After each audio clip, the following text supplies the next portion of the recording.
Welcome, our fellow lovers of love, and thank you for joining us on yet another excursion through the stream of consciousness down the river of tranquility to fill the lake of life with love.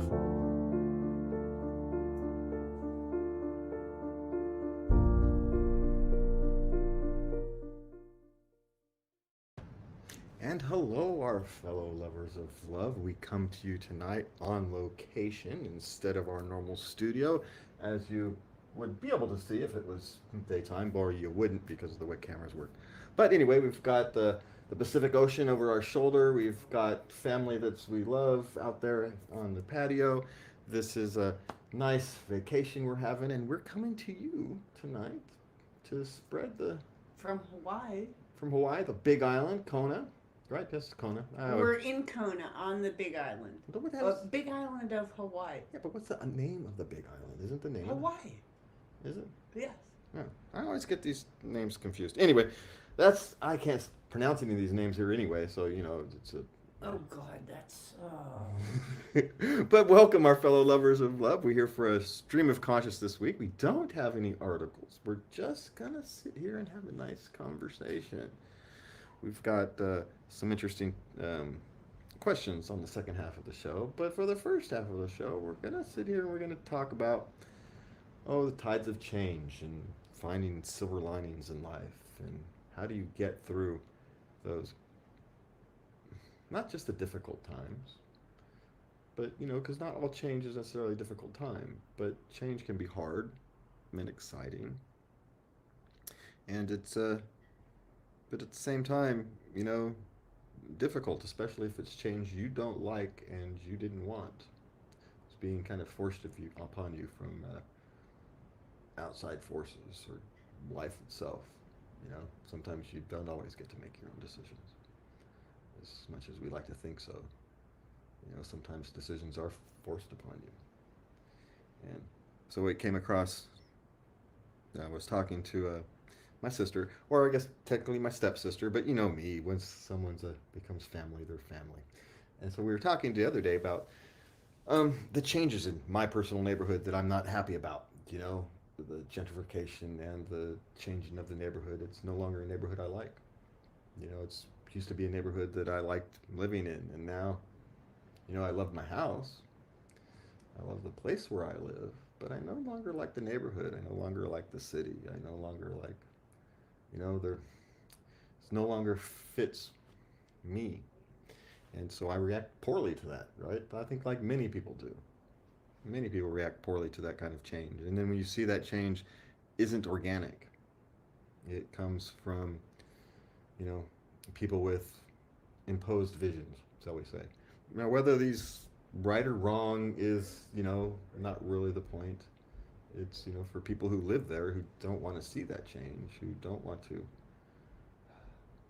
live the new type of lifestyle. What do you do? Do you, how, at what point do you say, it's no longer worth fighting for? The fight itself, the arguing, the trying to preserve some aspect of your community. You understand that it's going to change. You understand change has to happen, but change being there's a difference when change happens organically. When it just kind of the winds of change and people move in, people move out, is then when it's imposed by urban planners, so you say, with interests that are completely distouched, removed from the people who already live in the community. They want whatever it is they want for whatever reasons they want, and I don't want us to get into politics. We don't talk politics here, so I'm trying to stay away from the politics and just talk the culture and the individuals that have to deal with these changes. And so what do you do with that? What if you're not a political person? You don't want to get in a political fight, but your neighborhood has completely changed, and you can see that on the horizon even bigger change is coming. And so you have to decide, are you going to stay there, or are you going to find an exit strategy?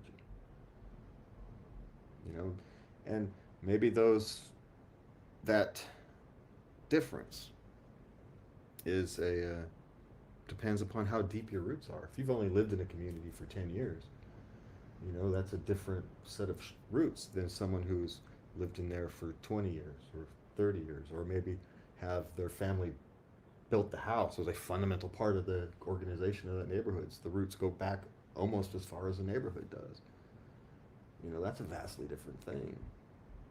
Or in my case, my grandfather literally built the bricks, built my house, the house we live in, brick by brick, cinder block by cinder block. How do you let that go? Because the neighborhood is no longer different. It's no longer what it was, no longer what you want. And then where do you go? I mean, it's easier, I suppose, once you've moved to accept a different culture, a different community, because you're now the immigrant. And you have to find some way to bring your culture with you, but also assimilate, right? Because that's what you do. Your job isn't to come into and impose your world, your view on some place you've just moved to. You have your perspectives, you have your views, you have your wants, your needs, and desires, but you have to honor and respect the people who currently live there. Otherwise, you're just doing the same dang thing right? You're just doing the same thing you're complaining about. You're just becoming part of the gentrification, the unorganic gentrification. Gentrification kind of happens, right, at times in places. But we're dealing with inorganic. Turn that over. We're dealing with inorganic issues. And inorganic change. And inorganic change is harder to deal with. I mean, organic change is difficult to deal with by itself, but inorganic change is harder to deal with. Well, it's forced.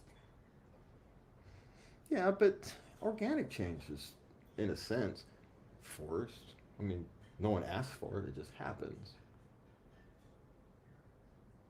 But I don't know. There's no clear answer. There's no set answer. There's no answer that we can give to any individual person. These are things we all have to work through on our individual levels.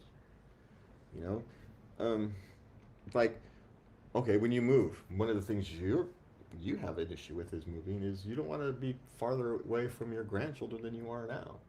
But if you move, how do you deal with that? That's a whole other issue. Grandchildren, children, schools if you're that age, jobs, what's your economic future going to be? All these various issues have to be kind of dealt with, but they have to be dealt with anyway, don't they? Oh, yes. And so, just because it's change you want doesn't mean that it's not stressful. Well, and just because it's change you want doesn't actually mean it's good for you either. Right? Just because you want change doesn't mean that change is good for you. Sometimes the change that, is forced upon you maybe actually be good for you. Maybe maybe it's the change you needed. Maybe it's the push you needed to do something different with your life, become the person you actually want to be. Maybe you're being held back by wanting to be part of that community. Maybe dissecting yourself from that community that is an important part of your growth. Maybe it's something you need to do. These aren't things you can know until after the fact, right? It's like raising children. You're not ever entirely sure your method of raising children is right. Right? You're never really sure that your decisions are correct until later on down the road, and you say, okay, my kids came out, as good human beings, or whatever the case may be. So these kinds of changes. I know I'm just not reacting well to the changes in my neighborhood, and so I'm having to face what I do with it. Do I accept the changes in my neighborhood, or do I find some way to get out? Do we start planning an exit strategy? Because it's no longer, the way I'm dealing with it is not good for my mental health. And so I have to change how I'm dealing with that change in my neighborhood. And whether it's accepting the neighborhood change and, dealing with it that way, or starting to plan some type of exit strategy, it's got to be done one way or the other, because continuing on the path that I'm continuing on is not good for my mental health, which means it's not good for you. It's not good for my family. It's not good for the people who have helped me and supported me through all these years. So, and the thing is, my story isn't unique. The details are unique, but in grand scheme of things, people face these every day. Thousands, hundreds of thousands of people across the world face these type of issues every day. How do we deal with the change? It hasn't affected me as heavily. I just kind of roll with it. Well, in this particular case, it's your roots to the neighborhood are different than mine. Yes, I haven't been there I've only been there 11 years. And so, with me, I've lived at the house, what, 15, 17 years, I forget exactly what it is. But that, our family goes, the roots in the family. Someone from the family has always lived in that house. We are part of that neighborhood. We are the roots of that neighborhood. And, what do you do? What do you do? We're the what? Third generation? Fourth generation if you count the children? 5 if you count the grandchildren have lived in that house. What do you do? Pulling the plug and cutting and running isn't easy. But, maybe it's not pulling the plug and cutting and running. Maybe it's just sands of time, change. You know how well I like change. But, we're sitting out here and we go to sleep every night listening to the waves crash on what seems like solid rock. But yet, over time, that rock decays and it becomes something else. Changes shape, changes form. And in certain places, it becomes a beach. There's a black sand beach over here that the waves have beat down this black volcanic rock so much that it's now sand. Tides of change. If you stand in the tides of change, you will get run over. So you either have to swim with the tides or you have to get out, right? That's the only thing to do, right? You get out of the way or you swim with the tide, because otherwise you're just going to get run over. And that's kind of where I am, and I think with so many people moving, I've lost another friend who's moving out of state at the end of the month. Another member of my community is leaving. And it's good for him. He's off on a new adventure. He's off on a better job, more prospects for his personal growth, and it's exciting. Sad for me. Exciting for him. I don't know. That was just a rambling stream of consciousness that got us absolutely nowhere.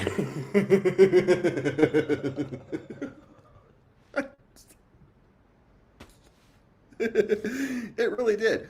But that's exactly where I'm at. That's where you're at. That's exactly where I'm at when we're talking about this. And I don't think anybody should be disheartened by that.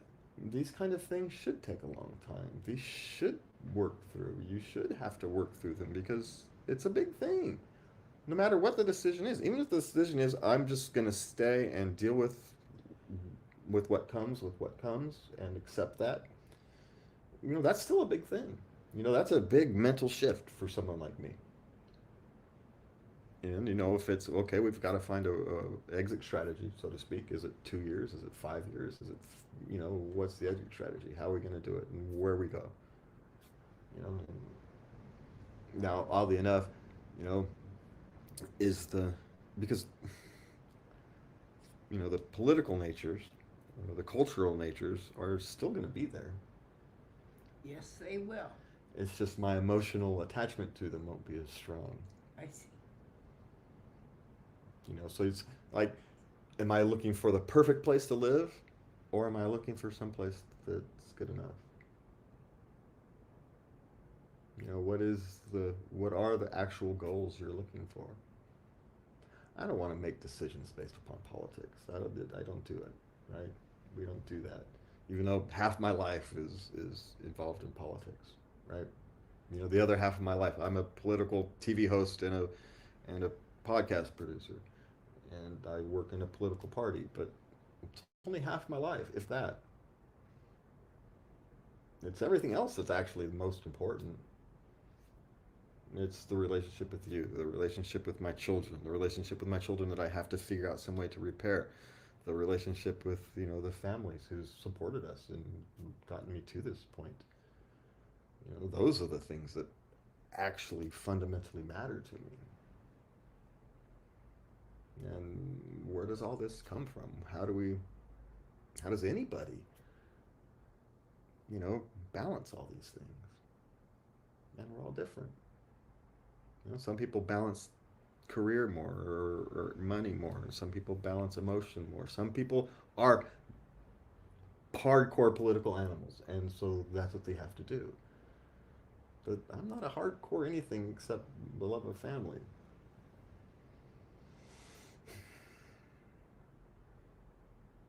And, you know, we're getting older. The families change. You know, I'm no longer raising children. I'm watching grandchildren grow.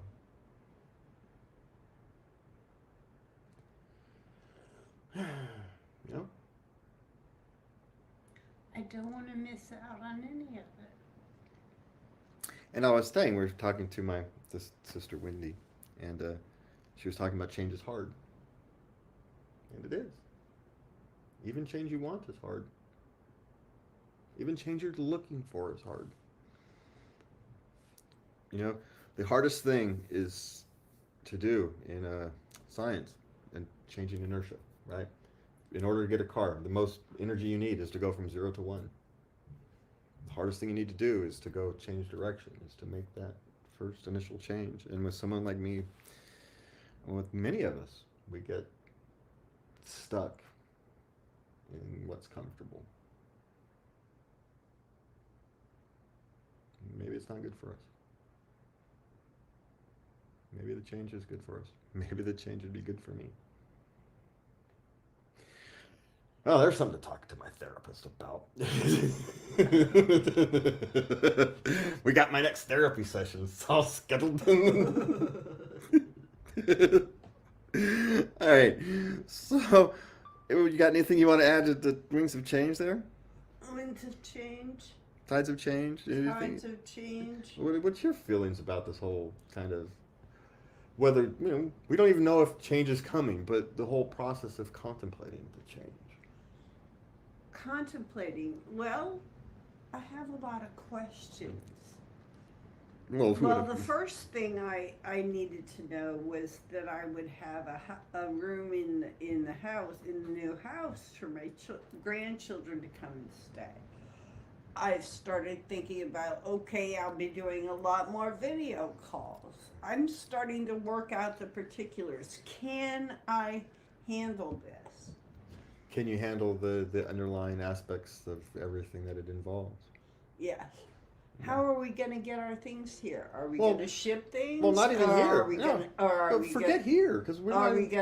we gonna buy all new? Forget about a specific location. Just talk about the changes, because you're already thinking that maybe we want to move to Hawaii and all that kind of stuff. I'm talking about, what if you wanted to move to Oregon or Wyoming or somewhere where there's not an ocean that's a problem, or just across the state, someplace just farther away that you don't change. You know, the fundamental issues don't change. Yes. You still have to work through, you know, for you, your first question was, okay, what am I going to do about the grandchildren? That was your first biggest thing. My grandchildren are the light of my life. That was your first question. So obviously that's the most important thing for you. Yeah. See, for me, the obvious thing was, I have two things. You know, when you talk about moving to Hawaii, the only real reason I have a desire to move to Hawaii is, one, I like the jungle, and you can get a jungle here. And two, my knees don't hurt. Right? Now, I do kind of like the speed of the island, you know, where everything's kind of slowed down to a little bit slower pace. But you don't have to. There's lots of places you can find that. For me, it's, you know, mental health and knee pain are my biggest drivers. And So if I wanted to move, it's because where I live is no longer good for my mental health. That's where I'm at. The culture of my current community is no longer good for my health, my mental health, and is it in me to disengage to protect my mental health? Can I disengage from my community politically to preserve my mental health? I'm not entirely sure I can. And so the only way to do that would be to go somewhere else where I don't feel I have the right to engage politically, at least for a while. I can't come to another place and jump in both feet and become a political animal. That's wrong. You don't know the culture. You don't know the communities. You don't know. You have to earn that. You have to earn that right.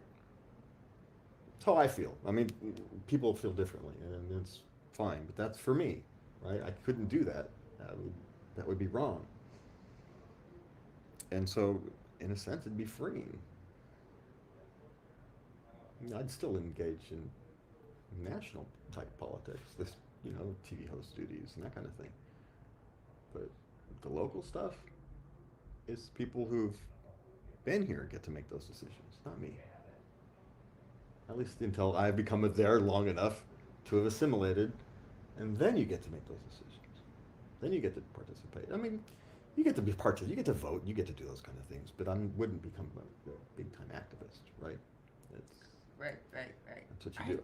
I would want to become involved with the party here in Hawaii if we moved here. Well, I would become involved, but I wouldn't become the hardcore activist. I'd be the quiet, helping volunteer. I'd show up when other people asked me to show up. I wouldn't become a county chair. I wouldn't become a county officer. I wouldn't do any of those things, political things that I do here, at least for a while, because it's wrong. It just is. Well, for me, it's wrong for me. Let me rephrase. So that's where we're at. All right. So what else we got on tonight? Life's difficulties often come with silver linings, and this is kind of actually melds in with the topic at hand. How do we focus on find those silver linings? Right. I mean, the easiest example is we can use this blindness with my eye. I get fixed in March. Right? It's 2.5 weeks. Get my eyes. I can see again in 2.5 weeks. But there's a silver lining to that. The fact that it's taken so long is that it kind of forced me to slow down and make sure I fully recovered from the liver problems and all the other health problems I was dealing with. Forced me to do it. I can't see well enough to have re-engaged in life fully. And if I was fully sighted, I would have, sometime in December, before I was ready, would have tried to re-engage fully in life. Maybe if I would have waited that long. So maybe the forced, silver lining, it forced me to take care of myself. Forced me to put my medical care, recuperation, take it easy, allow my liver to regenerate, to recoup. Silver lining, because we all know I'm stupid. I have a nasty habit of pushing myself to the point where death is where you go. Yeah, to the point of near death. Well, yeah, okay, but so in a sense, my eye blindness may have saved my life. It's possible. But I know it forced me to slow down. And I know it forced me to allow the underlying medical condition to work itself out. Time is the only thing. Time and taking my pill a day, right? It's the only thing that's going to repair my liver at this point. And I was forced to do it. And the thing is, I feel so much better than I did 6 weeks ago, or 4 weeks ago, or 2 months ago. That it's not even, it's like, I thought I was ready to reintegrate with the world that 6 weeks ago, but I wasn't.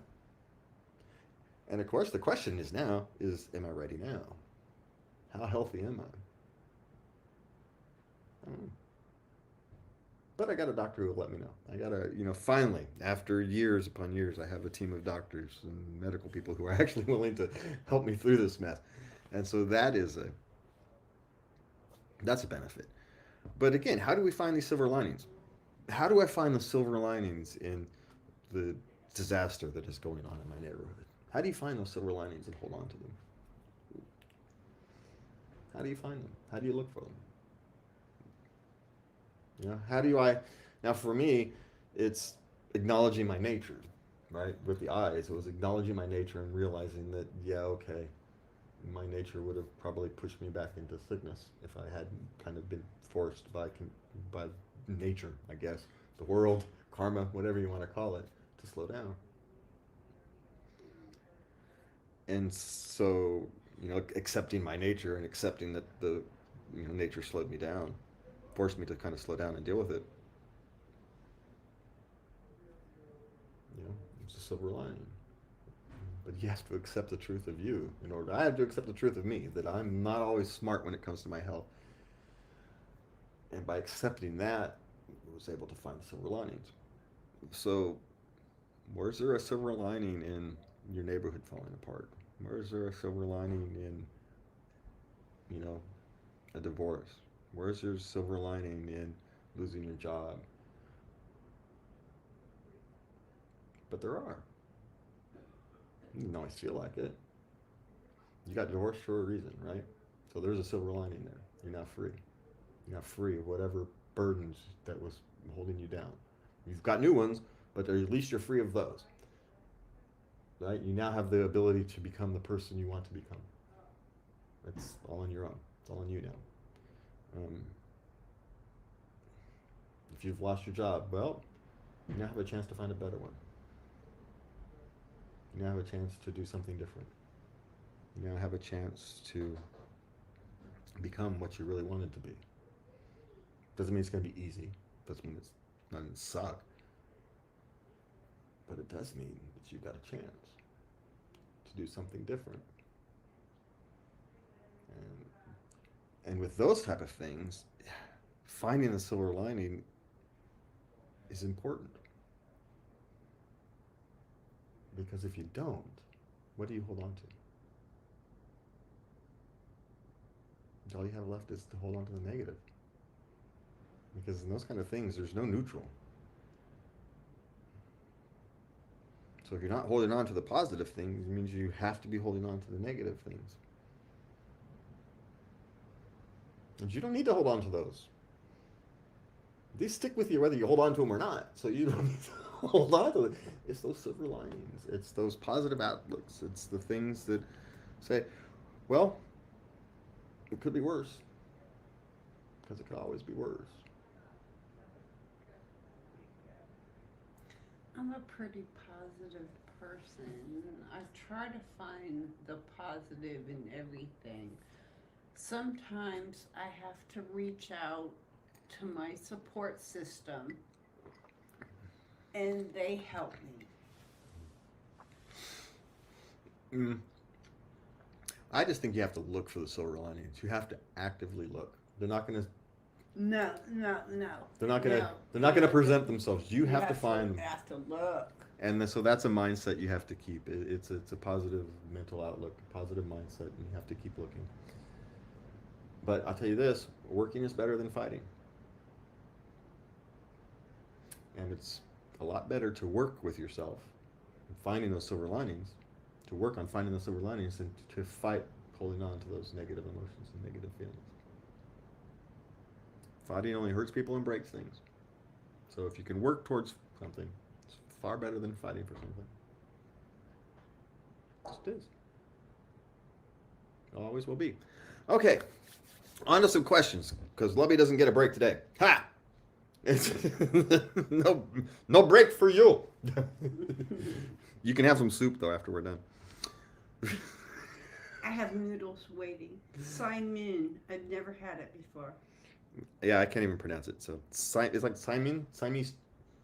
Never mind. I'm just gonna. Don't do it. Yeah. Never mind. We just get bad if I try to. It's Simon. It's not that hard. Simon. Simon, like men. Yeah. Okay. All right. Cool. You did it. Yay. Yeah, until I try. Okay. So what's the we got? Why do high performers get promoted? Fail. Why do high performers fail to get promoted? Well, there's a couple reasons why high performers fail to get promoted. One, your people skills suck. And I'm just going to be brutally honest, that one. That's your most likely case.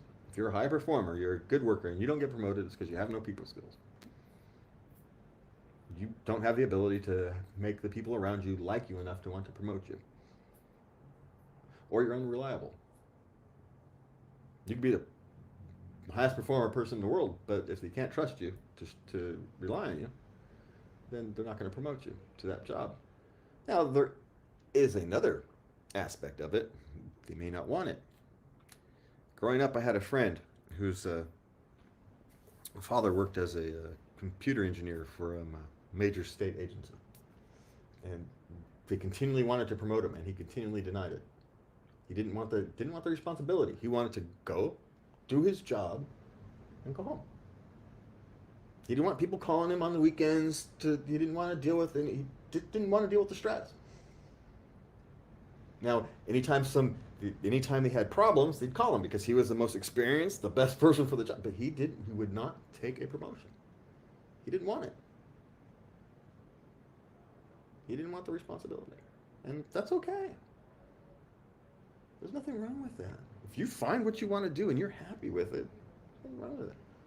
Life isn't a race. You know, you're not going to get buried into the ground 6 feet under and then go up and there's no scoreboard after death. It's just death. And even if you believe in afterlife and the gods and all that various stuff, God doesn't have a scoreboard. I've never heard anybody who says God has a scoreboard. You're better than somebody else because of your job. You're better than other people because you were more moral. You were a better person, not because you acquired more stuff or became, higher grade engineer or had higher promotions or was successful. God doesn't care if you're successful. God cares if you're moral.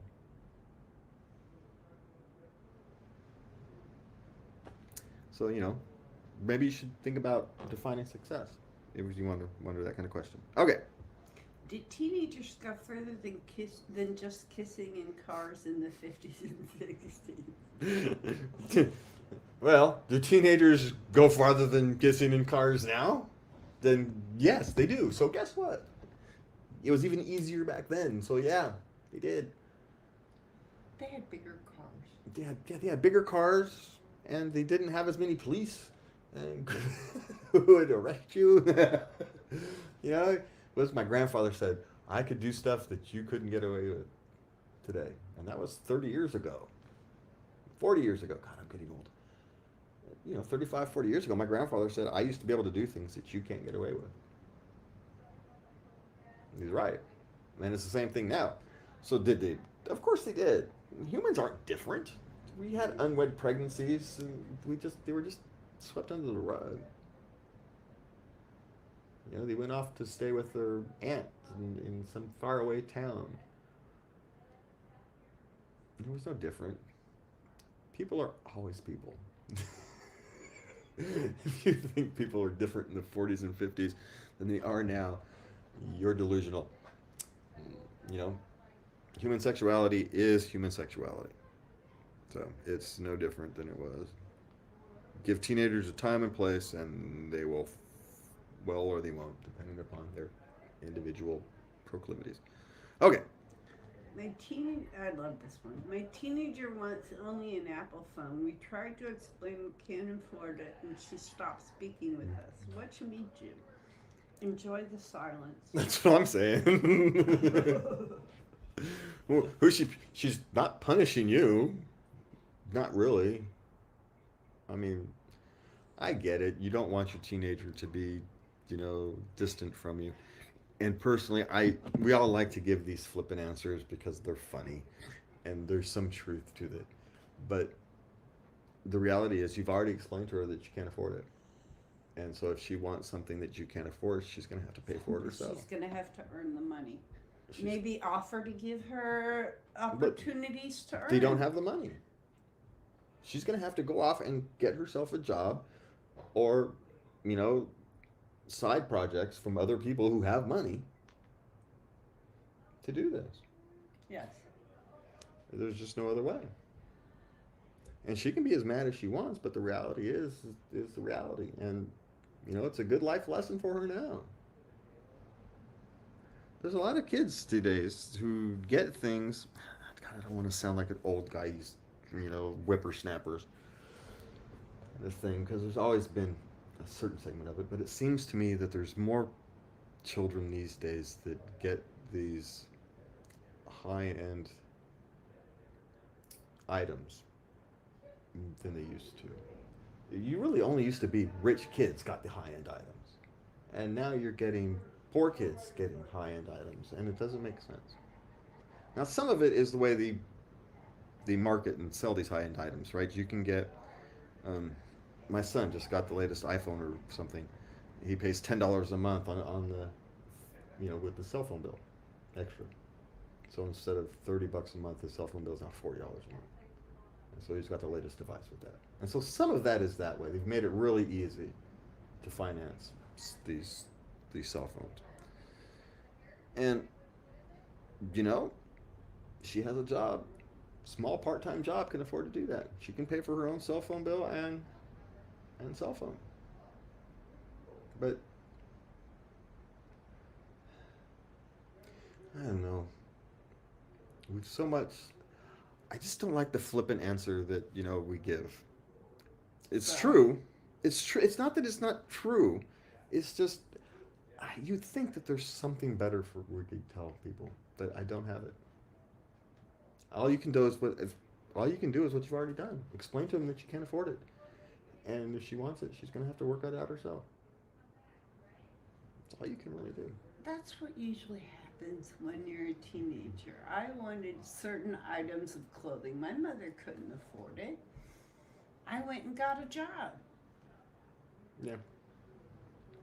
So, or, you know, have her get creative. Maybe instead of asking for a birthday or Christmas presents, you ask everybody to combine their gift a little bit of cash so you can buy an iPhone. Save up. Sacrifice some of your birthday presents. Combine them. You can do that. That would work. You know, so, you know, give her some options. Help her. You want to help her achieve her goal. But oddly enough, if she achieves this goal on her own, she'll be better off for it anyway. Yes, she will. So, and it'll be her phone. It won't be yours that you bought her. It'll actually be hers. And if she does get it, you have to honor that it's hers. You can't take it. Yes. So, all right.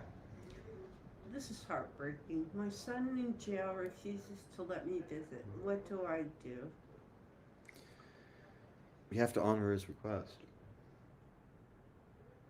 You don't have a choice. And there's nothing else you can do. You keep the lines of communication open. You keep asking if you can go. You keep reassuring the fact that I still love you regardless of what mistakes you've made. But you have to honor his request because there's no other choice. You know, if he tells the people at the jail he doesn't want to see anybody, they're not going to have anybody come. They're not going to, they're not going to drag him to the meeting room, to the visiting area. So it's his call. But he's embarrassed. Maybe ashamed. Embarrassed, ashamed, and he doesn't want to face you. So all you can do is write letters, talk to him, and just continually reassure him that you still love him, no matter what. And that you will deal with this as you deal with this. The justice system will work itself out, but you're not the justice system. You're his mother. And you will love him, and you will be there for him through this time. That's all you can do. If you keep those lines of communications, he will eventually soften up and eventually get you to go see him. It's going to take time and a lot of patience. Yeah, it is. But he needs you to do it now more than ever because he needs that connection. He really does. He doesn't think he does, but he does. And I do.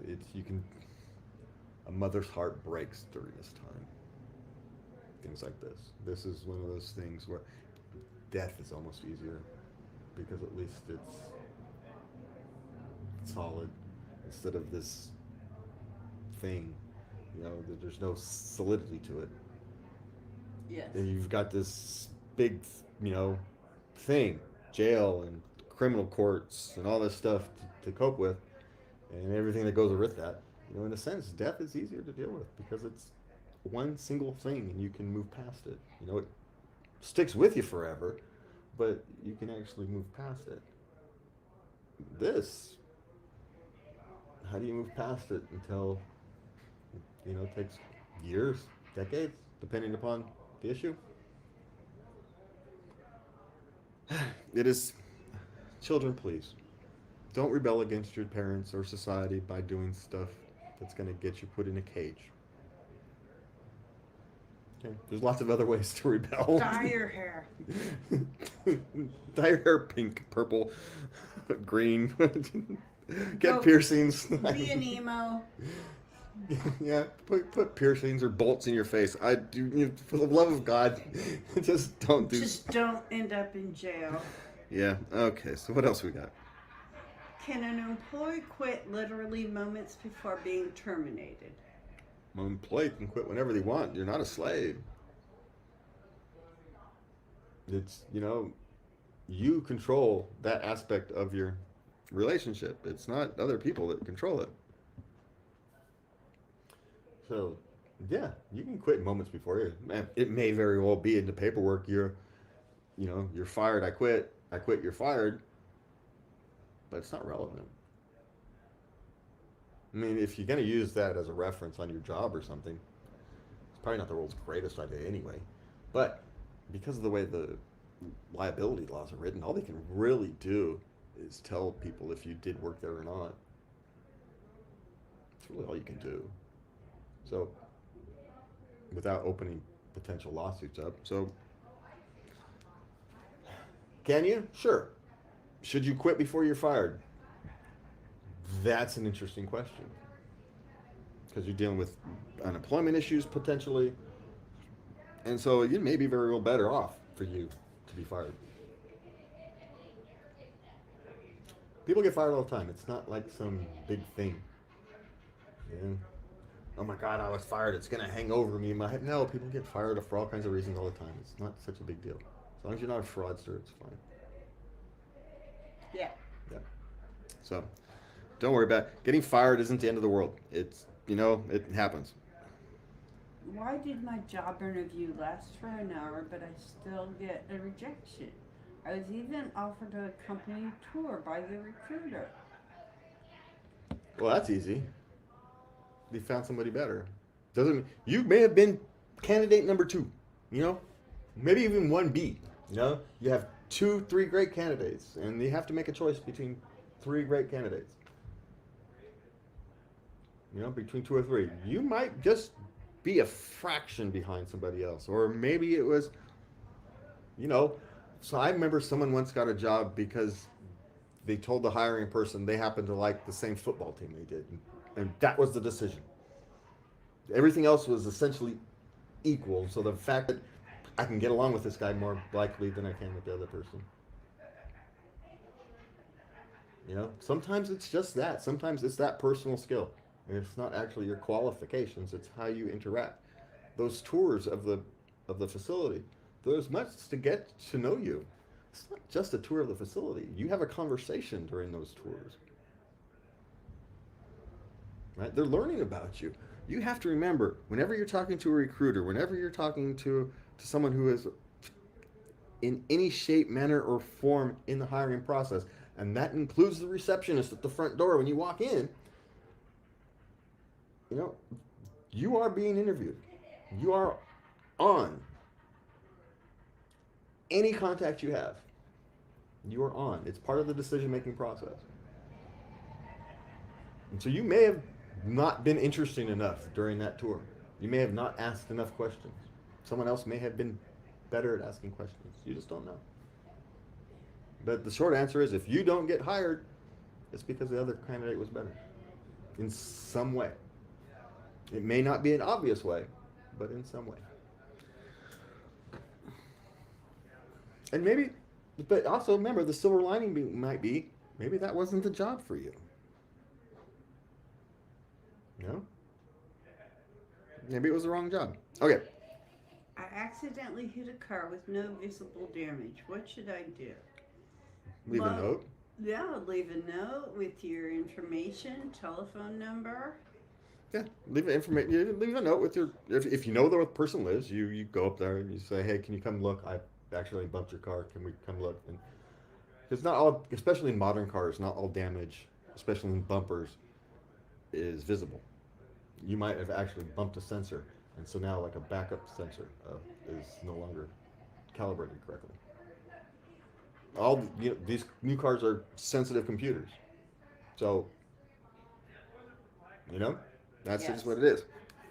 So you leave your information. Don't necessarily leave your insurance information. Leave your contact information, and then just deal with it like an adult human being. What are you not? Why wouldn't you? That's what we have insurance for. You buy insurance so you don't have to worry about this type of stuff. You just do the right thing. That's why we have insurance. It's literally the reason you have insurance is so you can always do the right thing. Okay. I loaned someone $260 and she is refusing to pay me back.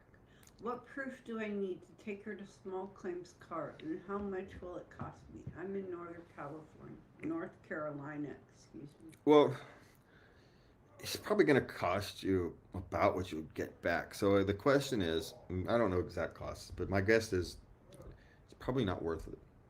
$260 is probably not worth the time and effort. If you're going to lend a friend some money, lend them money you're willing to lose. Maybe she can't pay you back. You can't suck blood from a turnip. If there's no money, there's no money. Now, if she does have enough money and she isn't paying you back, well, now you've learned.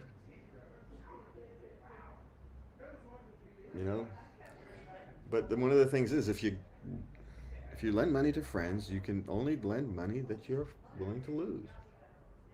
You're not a bank. You're a friend. Right? There's a difference between a bank and a friend. Bank is a business, a friend is a friend. Friends do things for each other regardless of the cost sometimes. All right, one more I think we got. Under oath, can someone say, I don't remember in court? Yes, you can. If you don't remember. If you don't remember, you don't remember.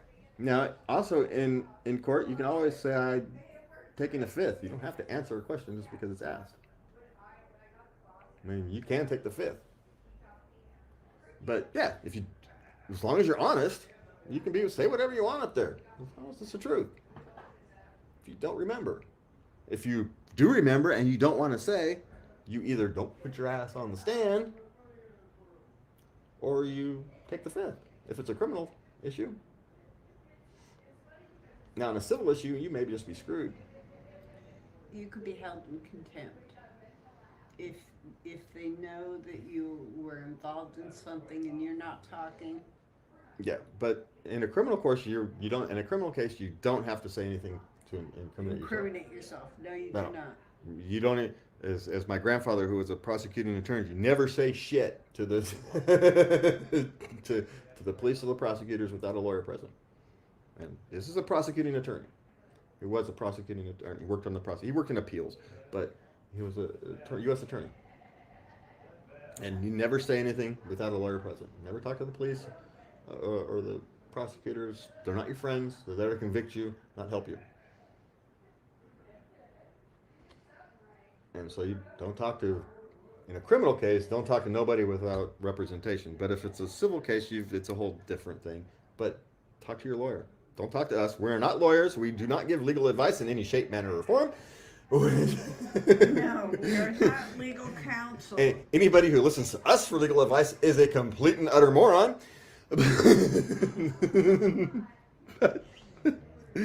But talk to your lawyers. If it's a civil case, can you say, just tell the truth and you don't have to worry about these things. Just be an honest, ethical human being, and these things take care of themselves. I agree. 9 times out of 10. Well, there's on occasion you're going to have these things where it wouldn't going to matter anyway.